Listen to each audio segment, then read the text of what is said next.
Makisuyong pakinggan ngayon ng ating tagapangasiwa ng Asemblea, si Brother Manuel Cruz, habang inihaharap niya sa atin ang ulat ng pananalapi ng ating sirkito.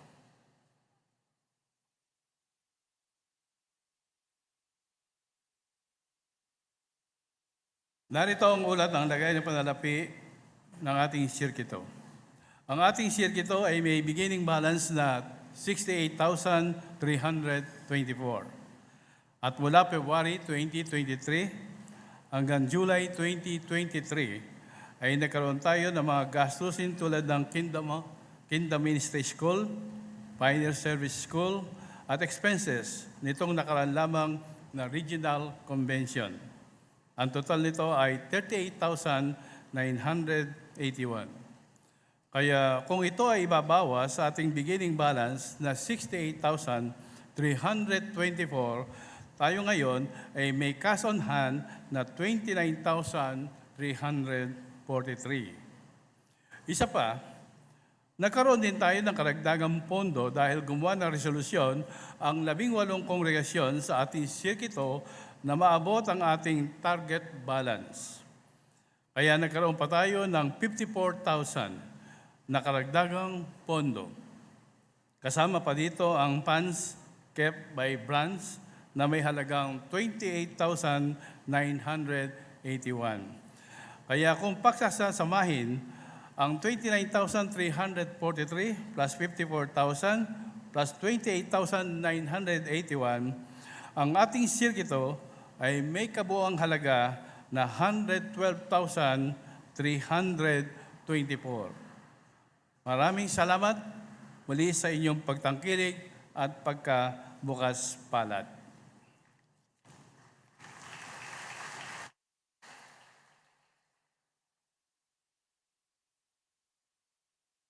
Kasama sa kayusan ni Jehovah para mapakain tayo sa espiritual, ang paghahanda ng mga programa na gaya nito, pati ng pagtatayo at pagmamantini ng mga lugar ng pagsamba. Para sa mga gustong tumulong, pwede kayong maghulog sa mga kahon ng kontribusyon. Ang mga cheque na ibibigay bilang kontribusyon ay dapat ipangalan sa Watchtower Bible and Tract Society of the Philippines, Incorporated. Pero kung posible, ang mga donasyon ay pwedeng gawin online sa donate.jw.org.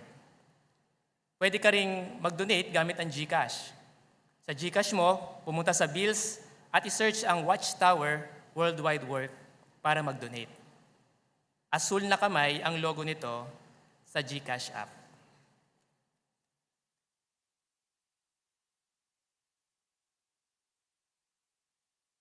Sa pagtatapos ng Asemblea, marami pa ring gawain ang natitira. Kung posible, tumulong po tayo sa paglilinis sa palibot ng ating assembly hall at gayon din sa ating comfort rooms. Para naman sa hindi makakatulong sa paglilinis, pakusuyo na lang na tiyakin na malinis ang dako ng inyong inuupuan. Nais pa ibatid ng mga may-ari ng mga sasakyan na kung posible ay pumunta na lang sa kanilang mga sasakyan ang mga pasahero sa halip na ang mga sasakyan ay maghintay sa loading and unloading area. Ito ay para maiwasan ang sobrang siksikan ng sasakyan at maging maayos ang daloy ng trapiko. Pakisuyo, makipagtulungan sa mga parking attendant. Pakisuyong maupo na po kayo. Dumating na tayo sa huling pahayag ng asembleyang ito. Ano ang kaugnayan ng pagtitiwala kay Jehovah at ang pagiging masaya? Makinig muli kay Brother Jethro Bumatay habang inihaharap niya ang pahayag na maging masaya sa paglilingkod mo kay Jehovah.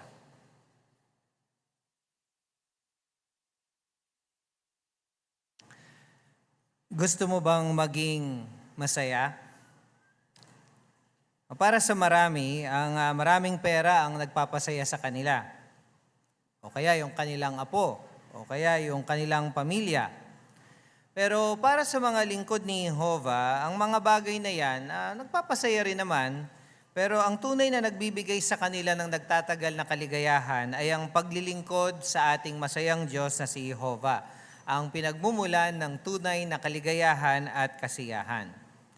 Sa simula pa lang, nagsaya na yung langit nang simulan ni Jehovah na lalangin ang lupa.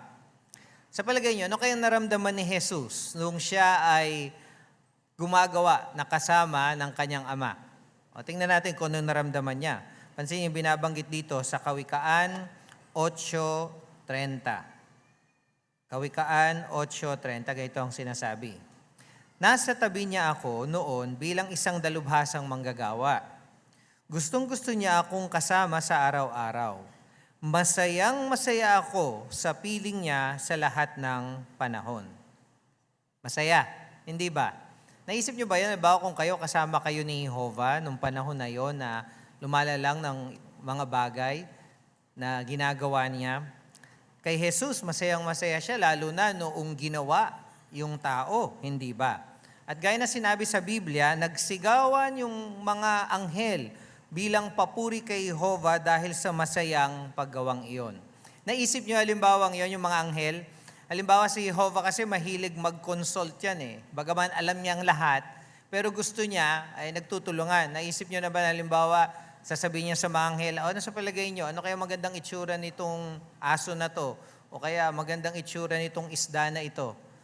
O di ba, napansin niyo na masaya talagang maglingkod at gumawa na kasama ng Diyos na Jehovah. Pero pwede rin ba tayong maging masaya sa paglingkod kay Jehovah ngayon? At di syempre naman ang sagot ay isang malaking oo. Tatalakayin natin ngayon sa pahayag na ito kung paano tayo magiging masaya sa paglilingkod kay Jehovah ngayon. Kung ano yung susi sa pagiging masaya sa paglilingkod kay Jehovah, ano yung mga katangian na kailangan nating malinang para tayo ay maging masaya sa paglilingkod kay Jehovah. Nang matapos yung paglalang, alam natin, ano uling ginawa ni Jehovah? O kanina sinabi natin yun, nung matapos yung paglalang, ano yung ginawa niya? Nagpahinga. Ano ibig sabihin ng nagpahinga? O hindi ibig sabihin na huminto siya sa kanyang paggawa, kundi inihinto niya yung kanyang paglalang. May kaugnayan doon. Pero si Jehovah patuloy pa rin gumagawa. O tingnan niyo yung binabanggit dito sa Juan 5:17. Pakisuyo tingnan niyo. Mga kapatid, yung binabanggit doon sa Juan 5:17. Pero sinabi niya sa kanila, ang ama ko ay patuloy na gumagawa hanggang ngayon, kaya patuloy rin akong gumagawa. Alam ni Jesus yung ikapitong araw. Alam ni Jesus, panahon ng ikapitong araw ito, ng kapahingahan ng Diyos. Kasi ano uling ginawa ni Jehovah? Nagpahinga siya para matupad yung kanyang layunin. No, kung nagpahinga siya doon sa kanyang paglalang at tinitingnan niya kung paano isasakatuparan yung kanyang layunin. Panahon ito ng ikapitong araw. Pero sinabi ni Jesus, siya, si Jehovah, ay gumagawa at nagtatrabaho pa rin para matupad ang layunin ni Jehovah. Ano uli yung layunin ni Jehovah? Ano uli yun? Yung mapuno ang lupa ng taong perpekto at nagkakaisa sa pagsamba sa Kanya. Kaya para maging masaya tayo sa paglilingkod kay Jehovah, kailangan natin pumasok sa kapahingahan niya. O paano tayo papasok uli sa kapahingahan niya? Ano yung sinabi natin? Dapat nakikipagtulungan tayo sa Kanyang layunin. Natatandaan niyo yung mga anghel? Di ba yung mga anghel, ang saya-saya nila nung nilalang yung lupa, nung nalalang yung tao, nagpalakpakan, no? Talaga sinabi, masayang-masaya sila. Ang saya nung nakikipagtulungan sila. Pero kumusta nung sila ay kumampi kay Satanas, nung naging mga demonyo sila? Hindi na sila masaya. Nakikita yan sa impluensya ngayon sa sanlibutan. Hindi nagdudulot ng tunay na kagalakan. Ano nangyari kay Adan at Eva? Nung una, masaya sila dahil nakipagtulungan sila sa layunin ni Jehovah. Pero nung hindi na sila pumasok sa kapahingahan ni Jehovah, hindi na sila nakipagtulungan, nawala yung kanilang kagalakan. Sayang nga naman. Tayo, makakapasok tayo sa kapahingahan ng Diyos kung makikipagtulungan tayo sa Kanyang layunin. At paano natin may papakita na nakikipagtulungan tayo sa layunin ni Jehovah? Ano uli yung layunin uli? Ano yung layunin ni Jehovah? Mapuno yung lupa ng nagkakaisang mga tao, sakdal na mga tao na sumasamba sa Kanya. Paano natin sinusuportahan yung layunin na yan? Ano yung isang mahalagang gawain para matulungan natin ang mga tao na sumamba kay Jehovah? Tama kayo, yung pagiging masipag sa pangangaral. At yan ang tutulong sa atin na maging masaya sa paglilingkod kay Jehovah, yung maging masipag sa pangangaral. Milyon-milyon sa ngayon ang kailangang matuto tungkol sa layunin ng Diyos at kung paano sila makikipagtulungan sa katuparan ng layunin ng Diyos na Jehovah. O bilang halimbawa, alam nyo ba kung gaano karami ang dumalo dito sa nakaraang convention, regional convention? Alam nyo ba dito sa Pilipinas, ang total attendance na dumalo sa ating regional convention ay 452,210. 452,210. Ilan ang nabautismohan? Total nitong regional convention natin sa Pilipinas. 6,602. At alam nyo ba kung ano yung total na nabautismohan dito sa nakaraang service year? 11,709. 11,709. Yan ang pinakamataas na taunang bautismo sa nakalipas na 48 years sa kasaysayan ng Pilipinas. Isipin ninyo kung gaano karami ang gustong pumasok sa kapahingahan ng Diyos, ang gustong makipagtulungan sa kanyang layunin. At yun ang ginagawa natin. Di ba nagbibigay sa atin yun ng tunay na kagalakan? Gusto nating bigyan ng pagkakataon ang pinakamaraming tao hanggat posible na tanggapin ang mensahe ng kaharian. Paano ba itinuring ni Jesus yung paggawa ng kalooban ng Diyos? Naalala nyo ba, nung tinanong sa kanya, ano bang tingin ni Jesus sa paggawa ng kalooban ng Diyos? Masaya, tama yun, pero tingnan nyo yung binabanggit dito sa Juan 4:34. Juan 4:34. Juan 4:34. Sinabi ni Jesus, ang pagkain ko ay ang gawin ang kalooban na nagsugo sa akin at tapusin ang gawain niya. Yun ang binabanggit dyan. Tapusin ang gawain niya. Ano yun? Sabi dyan, paggawa ng kalooban ay kagaya ng pagkain. O sino sa atin dito ang mahilig kumain? Huwag na kayo magtaas ng kamay kasi sigurado lahat kayo magtataas ng kamay. Kasama ako doon. Ano? O di ba nagpapasaya sa atin yung kumain? Pero hindi lang nagpapasaya yung pagkain eh. Nagbibigay sa atin yun ng lakas. Nagpapasaya sa atin yun. No? Di ba, halimbawa, kapag tayo ay nangaral ng mabuting balita ng kaharian, totoo, pagod tayo, pero hindi tayo nagsasabi na, nako, ang lungkot-lungkot ko pagkatapos kong mag-cart witnessing, pagkatapos kong mangaral. Lahat tayo nakangiti, ang saya-saya, hindi ba? At nakikita natin, tinuruan ni Jesus, yung kanyang mga alagad, na maging masaya sa ministeryo. Tandaan natin, kapag tayo nangangaral, sino yung kamanggagawa natin? Sino yung kasama natin? Siyempre, ang Diyos na Jehovah. Kung minsan, natural lang yon kapag nangaral, baka mamaya yung iba, uy, alam niyo, may nakausap akong ganito. Ay, ako ganito, may nakausap ako. Pero pag tinanong, ikaw, kumusta? Wala, puro ako pinagsarhan ng pinto eh. O kaya, walang tumutugon dahil yung teritoryo mahirap. Halimbawa, kasi Brad, puro subdivision yung teritoryo namin. O kaya nandun ako sa foreign language, ang hirap, walang tumutugon. O kaya naman, baka nagkakaedad na tayo. Kagaya noong mahuhusay na kapagpapatibay na karanasan kanina. Noon, ganito ang nagagawa namin. Pero ngayon, baka nagkaroon ng limitasyon. Baka nababawasan yung ating kagalakan, may kaugnayan doon. Pero ito yung sinabi ni Jesus para patuloy tayo maging masaya sa paglilingkod. Tingnan nyo yung sinabi dito sa Lucas 10:17. Tingnan nyo kung ano yung susi sa kasayahan sa paglilingkod. Ano? Okay. Lucas 10:17. Sinabi dyan, pagkatapos, masayang bumalik ang 70. Masaya. At sinabi nila, Panginoon, maging ang mga demonyo ay napapasunod namin sa pamamagitan ng pangalan mo. Saya, di ba? Sino sa inyo dito ang nagpalayas na ng demonyo? Ay bagay, hirap yun di ba? Pero matindi yung ginawa, matindi, sabi dito, ang saya-saya nila. Wala pa naman. Pero ang totoo, bagaman hindi natin nagawa yon, pero hindi ba totoo na nagpabagsak na tayo ng mga turo ng demonyo? Napabagsak na natin yan. Hindi ba? Pero nung masayang-masaya na yung mga alagad ni Jesus, meron sinabi si Jesus na maaring tutulong sa atin kapag nadarama natin na parang hindi ako nasisiyahan sa aking ministeryo. Tingnan nyo yung binanggit dito sa talata 20. Sabi dyan, pero huwag kayong magsaya dahil napapasunod ninyo ang mga espiritu, kundi magsaya kayo dahil ang inyong mga pangalan ay nakasulat na sa langit. Ano ibig sabihin yan?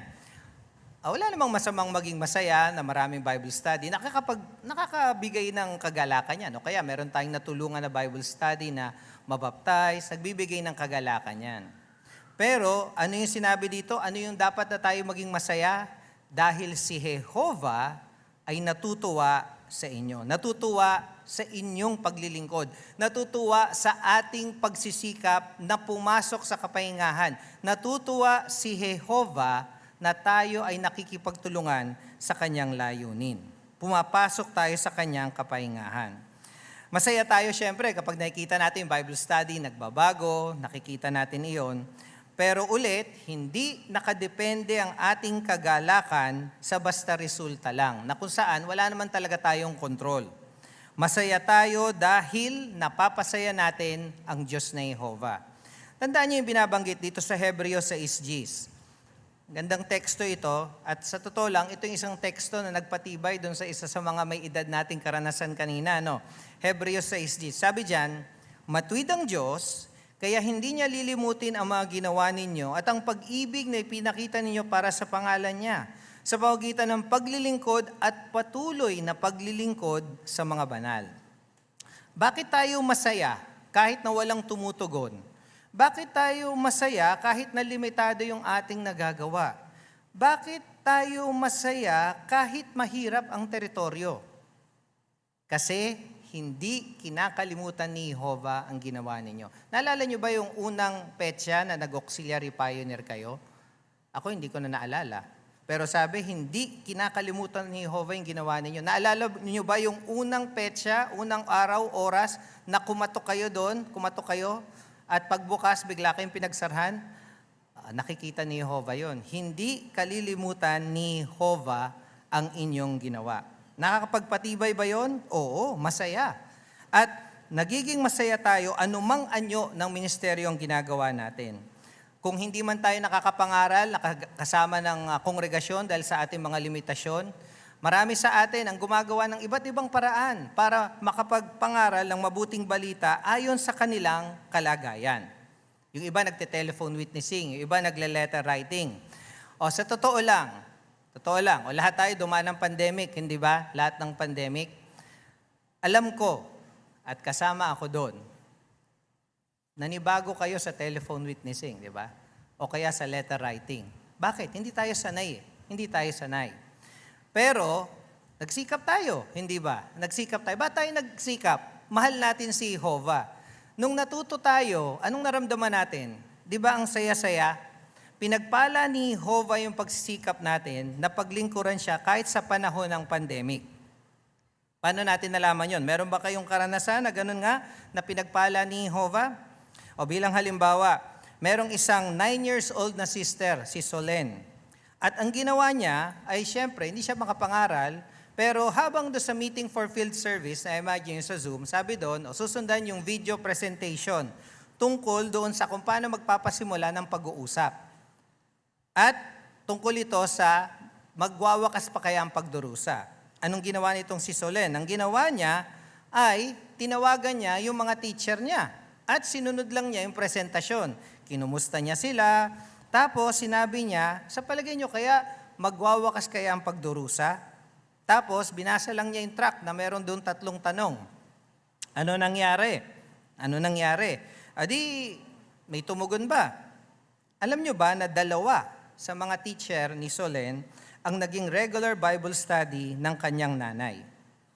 At tinanong, anong sekreto niya? Sinundan ko lang yung video.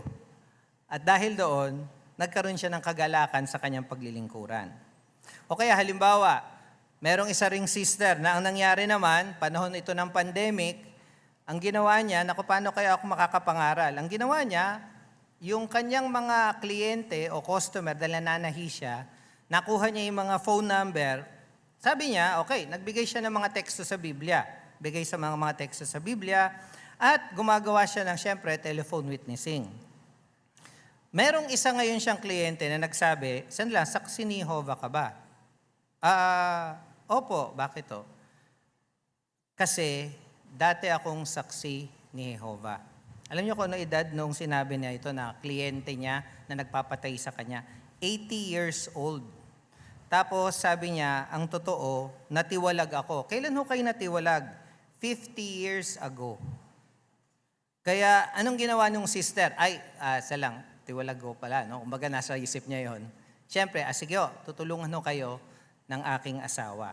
At tinulungan siya ng mga elder at patuloy na dumulo ito sa Zoom. At siyempre, siya ay nakabalik sa kongregasyon at dahil doon siya ay muli naglilingkod na masaya kay Jehovah. Kagalakan. Ano naman yung kagalakan na yon? O hindi nga naging saksi, kasi dati nang saksi, pero natulungan na makabalik sa organisasyon. Magbigay pa tayo ng isa pang karanasan. Merong isa na letter writing naman, nagsusulat, letter writing. O di ang ginawa niya ngayon, hindi siya talaga yung makausap. Ang ginawa niya, binigyan niya yung kanyang kapitbahay na hindi naman niya ganong nakakausap. Nung binigyan niya yung kanyang kapitbahay, nandun doon sa teksto, nandun sa sulat niya, na si Jehovah ay hindi pwedeng pagmulan ng mga pagsubok na binabanggit sa Santiago 1:13. Anong nangyari ngayon? Sumulat yung kabila, yung kanyang kapitbahay, nagsabi na, nag-text, kasi nandun yung phone number niya, nag-text, Dear neighbor, thank you very much sa letter mo, at ako'y interesado. Interesado, okay. Yung pala, dati na pala siyang nag-study ng Biblia at siyempre, hindi tumugon. Kaya sa palagay nyo kaya, yung nag-study kaya sa kanya noon, iniisip niya, naku, hindi to tumugon. Pero hindi niya alam na pagkatapos ng ilang panahon, tumugon ito. Ano nangyari? Nung una, dumadalo lang sa Zoom ito, at nung unti-unti, sinabi nung mag-asawang ito na kapitbahay na Inlocan, na binigyan ng liham, sabi, tatanggapin kaya kami, Katoliko kami? Siyempre naman, wala namang binabanggit na hindi kayo pwedeng dumalo. At ano nangyari ngayon? Ang nangyari ngayon, sa wakas, tumanggap sila ng pag-aaral sa Biblia at binanggit na gusto namin na magpatuloy sa pag-aaral, magkapit. Anong problema? Hindi sila kasal. Nagpakasal sila at dahil doon, naging kwalipikado silang mabautismo at sila ay nabautismohan doon sa Regional Convention na itaguyod ang kapayapaan. Hindi ba nakakatuwa? Napansin ninyo, hindi kayang bayaran ng salapi yung kagalakan na iyan. Hindi tayo bahagi nung karanasan na yon, pero yung narinig lang natin, nagbibigay na sa atin yun ng kagalakan. Kaya tunay na nagbibigay ng kagalakan sa atin yung paglilingkuran sa Diyos na Jehovah. Kaya maging masipag sa paglilingkod kay Jehovah sa pagitan pangaral ng mabuting balita. Pero paano pa tayo magiging masaya sa paglilingkod kay Jehovah? Dapat na nakikipagtulungan tayo at sumusunod sa mga tagubilin ni Jehovah. Minsan sinasabi ng iba, hindi ko na kailangan pumunta sa isang organisasyon para maglingkod sa Diyos. Pero hindi ito totoo kasi kahit saan mo tingnan sa Biblia, kahit anong tingin mo sa Biblia, merong ginagamit si Jehovah na parang organisasyon. O tanong, halimbawa, paano maliligtas sa baha? O pwede ba kahit na kanya-kanyang gawa ng bangka? Hindi, Mayroong isang arka na ginamit sa Diyos na Jehovah. O nung panahon, may kaugnayan sa bayan ng Israel. Dapat pumunta sa bayan ng Israel. Nung panahon ni Abraham, yung mga patriarka. Nung panahon ni Jesus, kongregasyong Kristiyano. At ngayon, anong ginagamit niya? Ginagamit niya ang mga lingkod niyang mga saksi ni Jehovah. At ang nangunguna doon ay yung tapat at matalinong alipin. Inatasan niya yan para organisahin ang pangaral at patibayin ang bayan ng Diyos. Dapat bang sumunod? Oo, Brad. Kailangan sumunod. Handa ba kayo sumunod? Oo, Brad. Pero kung minsan, ito ang challenge, baka pag personal na tayong naapektuhan, diyan na nagkakaproblema. Halimbawa, tayo sa broadcasting, ang ganda ng broadcasting, ang ganda ng ganito. Pero, kumusta pagdating sa tagubilin tungkol sa pagkuha ng mataas na edukasyon? Sumasang-ayon ba tayo doon? Pag-abot ng espiritual ng mga tunguhin, imbis na tunguhin sa sanlibutan. O kaya yung entertainment natin. Halimbawa, kumusta? Yung ating musika na pinakikinggan, may kaugnayan sa ating libangan, immoral na libangan. Lagi nating tandaan na ginagamit ni Jehovah ang aliping ito para iparating sa atin ang payo niya habang nakatingin siya sa atin. Meron bang ganon na nagsabi na nakatingin si Jehovah habang sumusunod tayo? O tingnan niyo yung binabanggit sa awit 32:8. Pakisuyo, tingnan niyo yung binabanggit doon. Awit 32:8. Bibigyan kita ng kaunawaan at ituturo ko sa iyo ang daan na dapat mong lakaran. Papayuhan kita habang nakatingin ako sa iyo. Papayuhan kita habang nakatingin ako sa iyo. Alam ni Jehovah yung kailangan natin, kaya nakatingin siya sa atin. Ginagamit niya yung kanyang organisasyon para matulungan tayo. At nung panahon ng pandemic, napakarami nating tagubilin na kailangan para patuloy tayo maglingkod kay Jehovah na may pagkakaisa. Hindi kaya ng sanlibutan. Wala silang pagkakaisa. Hindi nila alam kung saan direksyon sila pupunta. Pero napansin nyo nung pandemic, bilang isang organisasyon, natulungan tayo na sumunod sa tagubilin ni Jehovah. Natuto tayong gumamit ng Zoom, tuloy-tuloy yung pangangaral, tuloy-tuloy yung pagdalo sa pulong. Nagawa natin na kahit through video conferencing, nakikiramay tayo doon sa mga namatayan. Naging posible ang shepherding, pati kasalan, di ba? Dahil sa Zoom, hindi ba? Dahil yan sa tagubilin ng organisasyon ng Diyos na Jehovah. Nakapagbigay din ng relief. Sino sa inyong nakinabang sa relief noong panahon ng pandemic, noong panahon ng COVID? Nagawa iyan natin. Bakit? Walang ibang organisasyon ang merong ganyang pagkakaisa. Kita natin na ginagamit ni Jehovah ang kanyang organisasyon para makapasok tayo sa kapahingahan. Dapat ba tayo magduda? Ito ang maganda niyong tandaan. Maging kumbinsido na alam ng Diyos ang pinakamabuti para sa atin at nagagamitin niya ang organisasyon niya para ipaalam sa atin ang kaisipan niya. Ulit, dapat kumbinsido tayo na alam ng Diyos ang pinakamabuti para sa atin at yung kanyang organisasyon ang ginagamit niya para ipaalam sa atin ang kaisipan niya. O diyan tayo papasok sa susunod na mahalagang punto, yung pagiging handang sumunod. Di ba kanina diniscuss natin yung tungkol sa pagiging masunurin. Naalala nyo, kung gusto nyong mahalin kayo ni Jehovah, ano yung dapat nyong gawin? Maging masunurin. O, pag sinabi maging masunurin, magiging handang sumunod. Bakit? Kasi darating ang panahon, talagang masusubok yung ating pagsunod sa iba't ibang mga paraan. Halimbawa, pansinin niyo yung binabanggit dito sa Apokalipsis 16:21. Apokalipsis 16:21 at tingnan nyo kung paano maaaring masubok ang ating pagsubok, ang ating pagsunod. Sabi diyan, 16:21, pagkatapos mula sa langit ay bumagsak sa mga tao ang malalaking tipak ng yelo, na mga 1 talento ang bigat ng bawat isa, at namusong sa Diyos ang mga tao dahil sa salot ng yelo, dahil napakatindi ng salot. O naalala nyo kung saan tumutukoy itong mga tipak ng yelo na singbigat ng 1 talento o mga 20 kilos na babagsak doon daw sa mga namumusong sa Diyos? Tumutukoy iyan sa mabibigat na mensahe na maaaring magmumula sa organisasyon ng Diyos na Jehovah. Ngayon pa lang, puro mabuting balita tayo. Darating ang panahon, magandang paraiso sa inaharap. Pero darating din ang panahon kapag malapit na ang wakas, mabibigat na mensahe ang sasabihin natin. Ano yung posibleng sasabihin natin? Yung organisasyon nyo, malapit na hong mapuksa. Magiging diretsyo na tayo. Ito, malapit na ho itong wasakin ng Diyos. Ayan. Ano na magiging reaksyon? Magiging handa kaya tayong sumunod. Kaya dapat handa tayong sumunod. Ngayon pa lang. Ngayon pa lang. Tingnan niyo yung binabanggit sa Santiago 3:17. Santiago 3:17. Ano yung sinabi dyan? 3:17 ng Santiago. Pero ang karunungan mula sa itaas ay una sa lahat malinis, pagkatapos ay mapagpayapa, makatwiran, handang sumunod, puno ng awa at mabuting gawa, hindi nagtatangi, hindi mapagkunwari. Alam nyo ba, yung Gregong salita dito na handang sumunod, alam nyo kung saan galing yan? Ang ibig sabihin pala ng handang sumunod dito ay yung ginagamit sa termino ng militar. Militar. Na parang attention, parang ganon. Militar, handang sumunod. Pag sinabi ng ito, sumunod ka agad. Ano? Anong ibig sabihin nito? Bueno, ang isa ay nagpapasakop. Kasama rin dito yung ideya na handang makumbinse ng otoridad. O sinong otoridad yon? Si Jehovah. Halimbawa, kapag tayo, meron na tayo minsang palagay sa isang bagay, pero pag sinabi ni Jehovah na hindi yan ang paraan, ito ang paraan, handa tayong sumunod.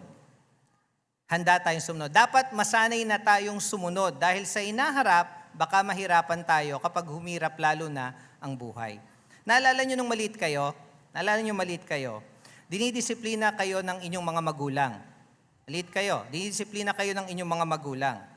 Dahil nasanay kayong sumunod, paglaki nyo, nung kayo may edad na, mas malakas na kayo sa mga magulang nyo.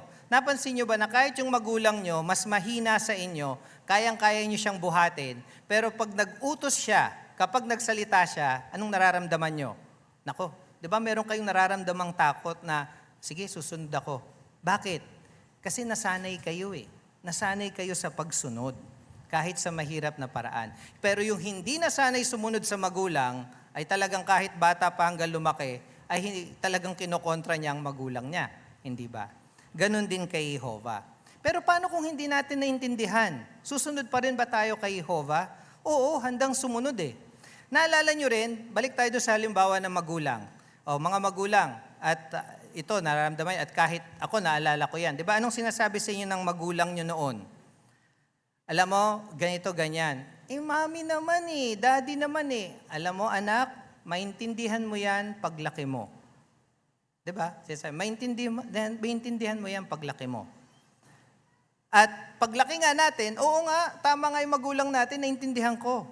Kailangan ng panahon para makita yung pakinabang, pero mabuti na lang, sumunod ka. Mabuti na lang, sumunod ka. Ganon din kay Jehovah. Parang sinasabi ni Jehovah sa atin, alam mo anak, paglaki mo, maintindihan mo rin to. O sa ibang salita, alam mo, kapag ikaw ay nakapasok sa kapahingahan ko, pag nakita mo yung panahon, maintindihan mo kung bakit ito ang utos ng Diyos na Jehovah. At nakikita natin yon. Pero ulit, nagiging problema kapag personal tayong apektado. O magbigay tayo ng halimbawa kung pag personal tayong apektado. Halimbawa, natiwalag ang isang mahal natin sa buhay. Natiwalag.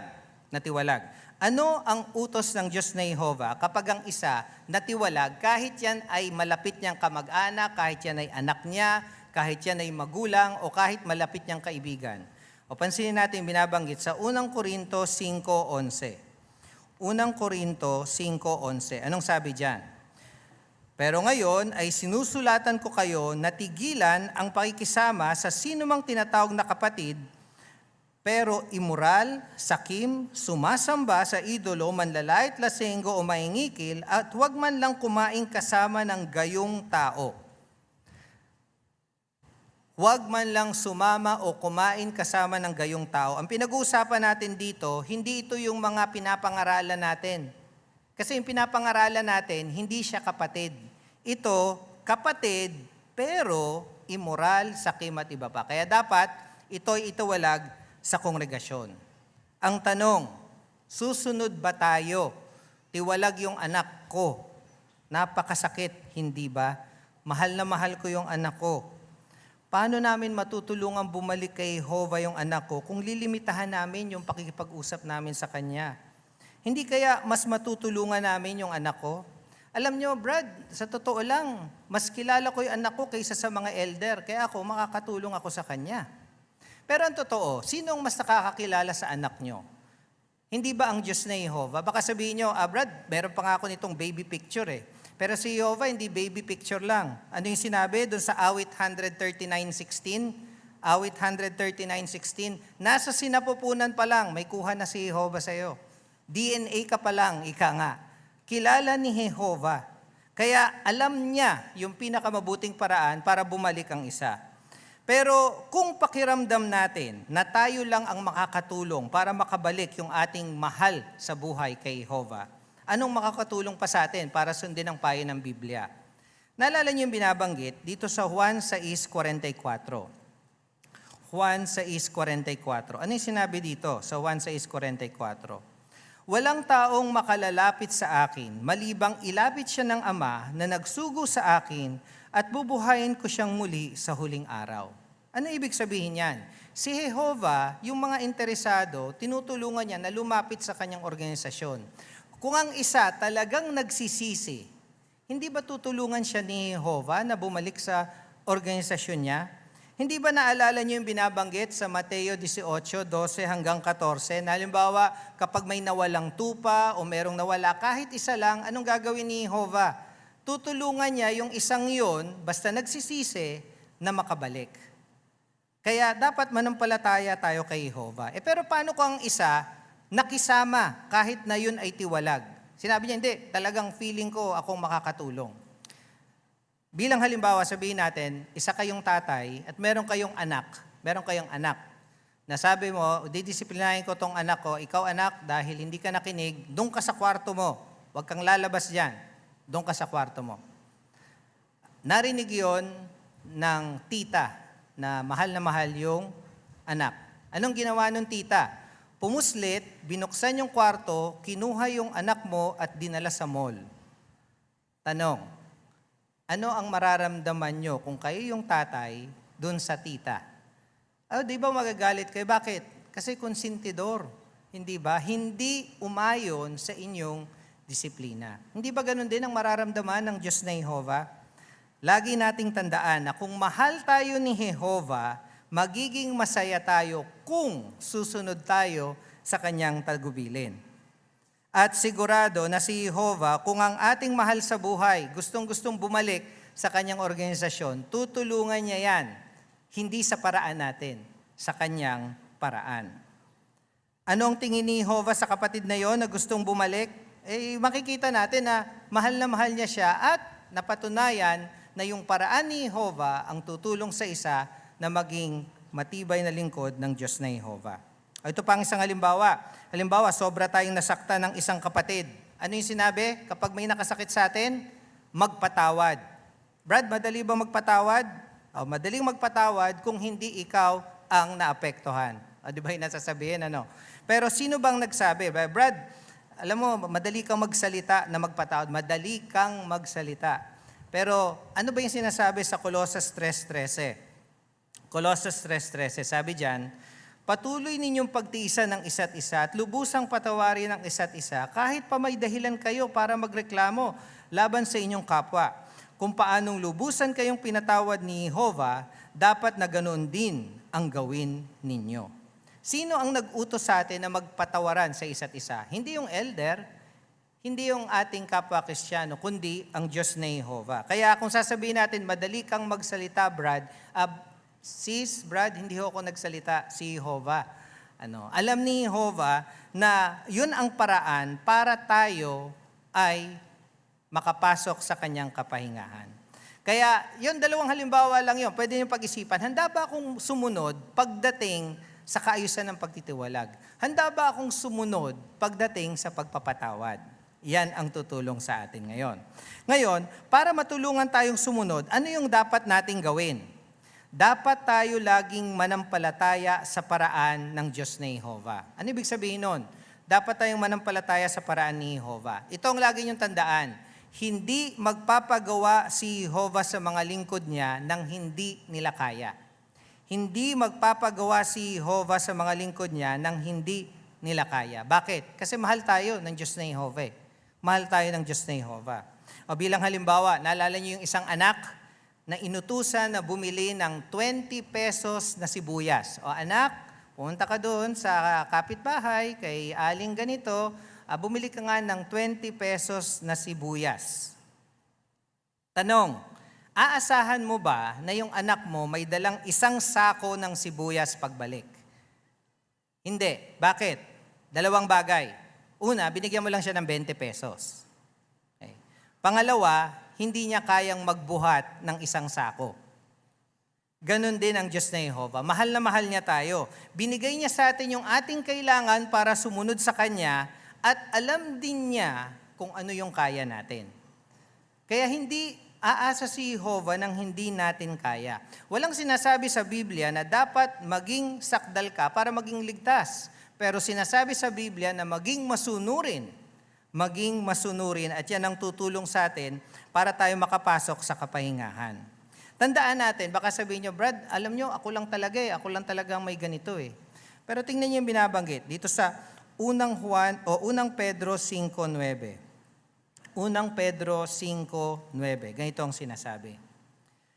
Pero manindigan kayo laban sa Kanya at maging matatag sa inyong pananampalataya dahil alam ninyong ang ganon ding mga pagdurusa ay nararanasan ng lahat ng kapatid ninyo sa buong mundo. Kaya gaya na sinabi dito, lahat ng bagay na yan, nararanasan ng ating mga kapatid. Kaya kapag tayo napaharap sa mga pagsubok, huwag nating sabihing nag-iisa tayo. Dapat, kumbinsido tayo na nararanasan rin yan ng ating mahal na mga kapatid at mahal ni Jehovah tayo para gawin yung pinakamabuti para sa atin. Halimbawa, kayo mga kabataan, kumbinsido ba kayo na mahal kayo ng Diyos na Jehovah? Pero anong gagawin ninyo kung meron kayong natutukso kayo na gumawa ng isang bagay na ayaw ni Jehovah? O naalala niyo yung kaninang diniscuss natin, ang una, lagi niyong tandaan na ang pagpapakasaya sa kasalanan ay pansamantala lang. Pansamantala lang. Tanong, halimbawa, na may nagtukso sa inyo na magdroga o kaya gumawa ng imoralidad. Enjoy ba? Enjoy ba? Ay, enjoy naman. Sira nga lang ang buhay mo. Hindi ba? Enjoy nga. Sira nga lang ang buhay. Hindi ba? Instant eh. Parang scam instant lang. Halimbawa, itong si Len. Len ang pangalan nitong kabataan na ito. Sabi ng kanyang tatay, tinulungan siya na umiwas at saka sumunod sa curfew. Anong ginawa nitong si Len? Imbis na sumunod, lalo siyang sumuway. Anong ginawa niya? Kinuha pa niya yung kotse ng tatay niya. At pumuslit at tumakas at nagpasya siya, ay hindi na ako uwi sa bahay. Anong ginawa ngayon? Gumanda ba? Masaya ba si Len? Masaya nung una. Pero ano nangyari? Di gumawa siya ng imoralidad, nagnakaw ng sasakyan, nag-abuso ng droga, at napunta sa kulungan. Ano nangyari ngayon? Pansamantala lang yung pagpapakasaya sa kasalanan. Labanan para malabanan ng tukso, manalangin kayo kay Jehovah, kayong mga kabataan. Sabihin nyo sa kanyang nararamdaman nyo. Hingin nyo kay Jehovah na palakasin kayo na gawin na labanan ng tukso nang sa gayon ay matulungan kayo na mapalapit sa Kanya at manatiling tapat sa Kanya. Ngayon, gawin natin yung ating buong makakaya para makipagtulungan sa layunin ni Jehovah. Gaya ng natalakay na natin, marami na tayo natalakay sa assembleyang ito eh. Marami na tayo natalakay, nalaman na natin yung pagiging masunurin, handang sumunod, o yung pagiging masaya sa paglilingkod sa Diyos ni Jehovah, manampalataya sa paraan ni Jehovah. Ngayon, gawin natin yung ating buong makakaya para makipagtulungan sa layunin ng Diyos na Jehovah. Kung meron man tayong kailangang tandaan sa assembleyang ito yon. Magiging masaya tayo sa paglilingkod kay Jehovah kung papasok tayo sa kanyang kapahingahan, kung makikipagtulungan tayo sa kanyang layunin. Lagi nang tandaan, para maging masaya tayo, anong gagawin? Dapat pumasok tayo sa kanyang kapahingahan o sa maikling salita, makipagtulungan sa kanyang layunin. Ano uli yung layunin ni Jehovah? Ang layunin ni Jehovah, mapuno ang lupa ng mga sakdal na mga tao na nagkakaisa sa pagsamba sa Kanya. At kapag tayo nakikipagtulungan sa layunin iyan, pumapasok tayo sa kanyang kapahingahan. Lagi niyong tandaan, nangangahulugan yan minsan ng pagbabago sa organisasyon. Tingnan niyo yung mga pagbabago sa organisasyon. Magsimula tayo halimbawa, nung 1,500 years noon, mga 1,500 years noon, marami pa, higit pang panahon, libo-libong taon, sa loob ng 1,500 years, inasahan ni Jehovah na susundin ng mga Israelita ang kautosang mosaiko. Pero pagkatapos noon, ano nangyari? Nung lumitaw si Jesus, ano nangyari sa kautosang mosaiko? Nagbago. May mga ilang Kristiyano na hirapan silang sumunod. Pero kinailangan nilang sumunod dahil gaya ng natalakay natin, ang salita ng Diyos ay buhay. At dahil dun sa pagsunod sa layunin na yon, yun ang tumulong sa kanila na maging masunurin sa Diyos na Jehovah. Pero napansin nyo, kahit may mga pagbabago, hindi nagbabago si Jehovah. Hindi nagbabago ang kanyang layunin. Pero para matupad ang kanyang layunin, kailangan ng pagbabago. Kagaya yan sa paglalakbay o pagdadrive. No? Halimbawa, meron kayong destination. Pero, ibig sabihin ba na pag kayo ay medyo kinailangan yung lumiko ng kaunti, sinabi ng guide nyo, medyo lumiko ng kaunti, o kaya merong ganito, nagbago ba yung destinasyon? Hindi naman. Hindi ba? Basta wag lang kayo atras. Ganun din sa layunin ni Jehovah. Yun pa rin ang ruta, nandun pa rin, pero kailangan tayong umayon sa daan. May panahong kailangan tayong medyo lumiko ng kaunti, medyo may panahong kailangan dire-diretso, may panahon naman na kailangan dito, basta handa tayong sumunod at maglakbay kasama ni Jehovah. Handa ba kayong maglakbay kasama ni Jehovah? Habang unti-unting natutupad yung layunin ni Jehovah, naandyan yung mga pagbabago. Anong pagbabago ang nakita nyo na sa organisasyon ni Jehovah? Nakita nyo ba yung pagbabago sa mga pagpupulong at assembleya? Halimbawa, naalala nyo ba yung CBS noon sa mga tahanan? Naalala nyo ba yung drama noon? Di ba noon yung aktual na drama na meron pang ginagawang mga drama dito, aktual na mga aktor, ika nga. Pero ngayon, video na. Kahit sa mga aklat natin, noon yung aklat natin, napansin niyo pag dumadalo kayo sa pulong, ang dami-dami yung dalang libro. Pero ngayon, ang dala nyo na lang, yung cellphone nyo, meron na kayong JW Library. Napansin nyo ba yon? Napansin nyo ba na dahil sa mga pagbabago, mas marami ang naging lingkod si Jehovah? Oo, mas marami. Kasi kaayon iyan ng kanyang layunin. Kung hindi tayo umalinsabay sa pagbabagong ito, nasaan na kaya tayo? Kung hindi tayo malinsabay sa pagbabago, nasan tayo? Ang tawag doon na pag-iwanan. No? Ayaw natin mapag-iwanan. Kailangan na tayo ay manampalataya at umalinsabay kasama ni Jehovah. Kumbinsido ba kayo talaga na ang organisasyong ito ay si Jehovah ang nagpapagabay at hindi ang mga tao? Kasi isipin ninyo mga kapatid, kung tao lang ang gumagabay ng organisasyong ito, matagal na itong bumagsak. Pondo pa lang. Hindi ba?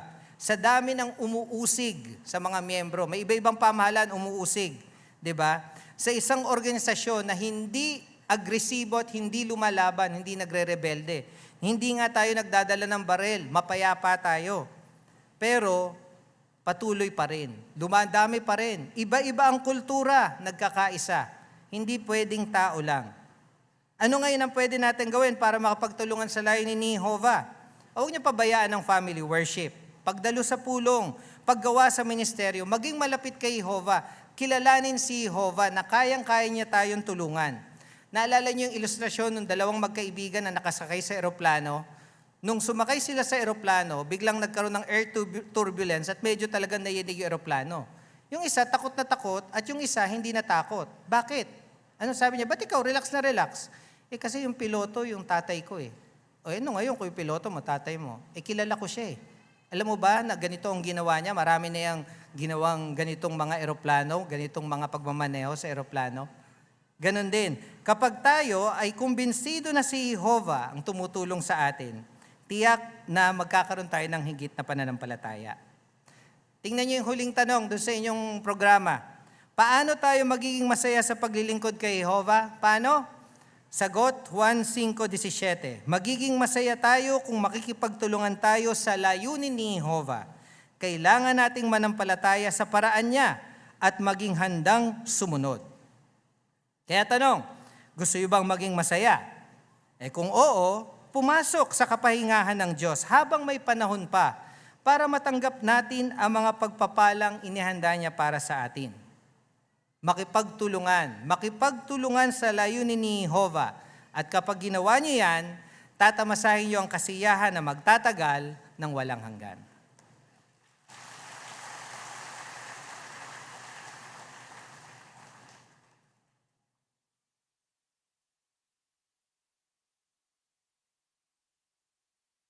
Salamat, Brother Bumatay, sa nakapagpapatibay na pahayag na iyon. Masaya tayong gumawang kasama ni Jehovah habang hinihintay nating matupad ang mga pangako niya. Talagang nagpapasalamat kami sa iyo at sa iyong asawa sa inyong nakapagpapatibay na pagbisita sa aming sirkito. Gusto ba ninyong ipadala kay Brother Bumatay ang ating pag-ibig at pagbati sa pamilyang Bethel?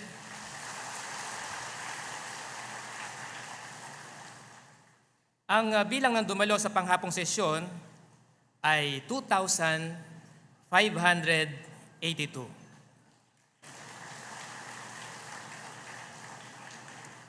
At natutuwa tayong tanggapin ang 29 na bagong mga alagad na nabautismuhan kanina.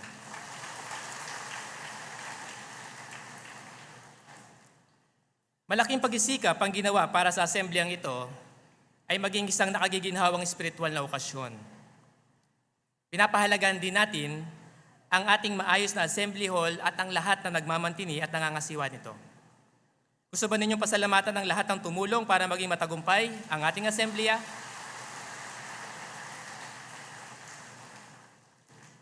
Tapusin natin ngayon ang nakapagpapatibay na assembleyang ito sa pamamagitan ng pagtayo at sama-samang pag-awit ng awit bilang 118 na may pamagat na palakasin mo ang aming pananampalataya.